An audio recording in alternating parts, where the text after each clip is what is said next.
One of our viewers asks, how can I know God's will for my life? Great question. I have some answers. Coming up next on Pastor Bob's Coffee Break.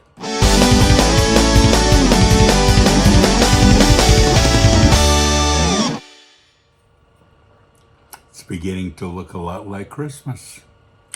Got some of my Christmas decorations up, and nothing says Christmas like heavy metal nutcrackers. Just saying. Yeah. In that mug, I'm drinking a little HEADBANGERS BREW Java Junkie this morning. So good. And I love this stuff. Java Junkie. Pecan pie is the flavor. And of course, it's what everybody is having this season, and you can have it in your coffee and all year round. Java Junkie.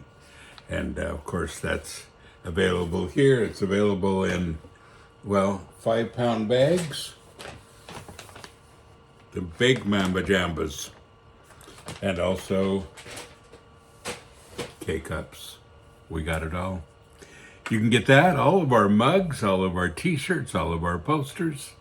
WeAreMetalWeAreFamily.com. And we are family. Thank you so much for joining me. And it's always good to spend this time with you. Great question today, dear Pastor Bob. I'm a believer, but how can I know God's will for me? Or if what I'm doing in life is in tune with His plans? For instance, I'm not from a Middle Eastern background, but seem to be good at Arabic. The only way I could have learned it is if God had a hand in it, and I know that He did. But it seems like whenever I try to apply for jobs that would enable me to use Arabic, I get rejected. Am I misreading something, or am I relying on my own understanding by assuming that I need to use this for His purpose? It seems sometimes kind of elusive as we try to discover God's will for us. And we have an idea that God's will is very uniform, it's very straightforward, and it's as if God says, okay, here's all the details right up front, here it is.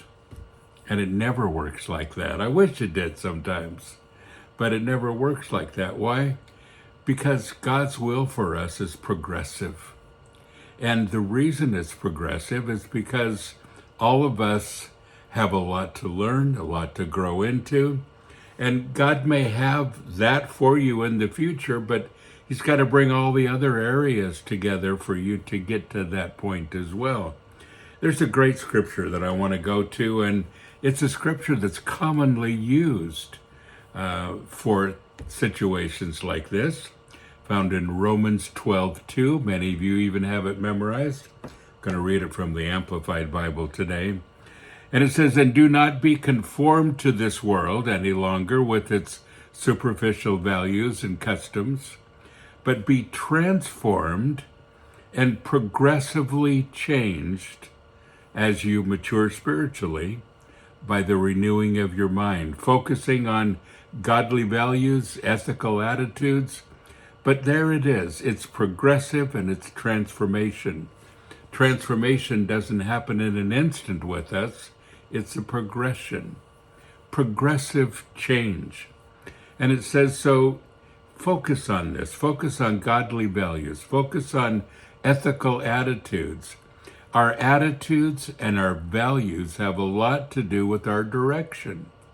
And so when we line up with those things, then we line up with direction, with passion, with insight, and with those things that burn inside of us to do,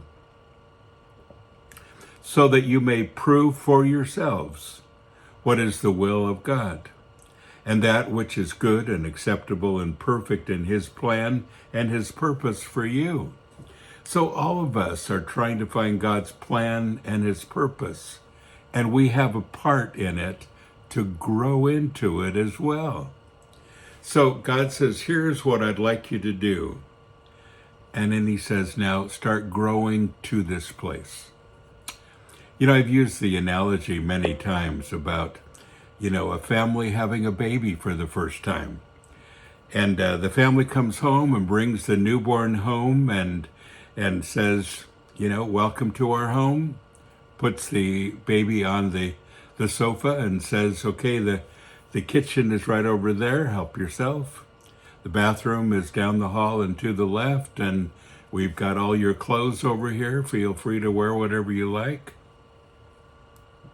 Baby wouldn't live very long because he's not able to do any of that. Now, the goal is for the baby to be self-sufficient. And my dad always said that you prepare a child to leave home from the time you bring him home from the hospital. Yeah, and that's true. But you're always preparing, you're teaching a little bit at a time. And pretty soon that child will get to where he needs to go, and he'll leave home with everything he needs to be successful, hopefully. Well, the same process is what God uses with us. He uses that spiritual maturity, that insight, and he says, be transformed and progressively changed.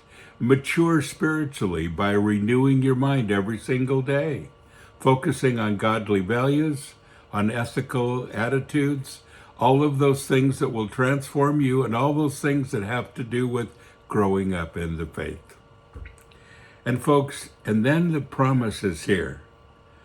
So then you may prove for yourselves what the will of God is, that which is good and acceptable and perfect in his plan and his purpose for you. You can prove it to yourself. You don't just have to ask somebody else. You know what it is because you know you're growing into it. And usually the way you know what you're growing into is because it's your focus. It's your passion. It's what burns inside of you. It's what drives you. And then you focus on it and you go towards that goal. I hope that helps a lot of you that feel kind of stuck in, what do I do? Because this process, folks, is not elusive. It's made for every one of us, and all of us, every one of you and I need to grow in this process, all the same thing. Folks, don't forget, you are blessed. You really are. So go and be a blessing.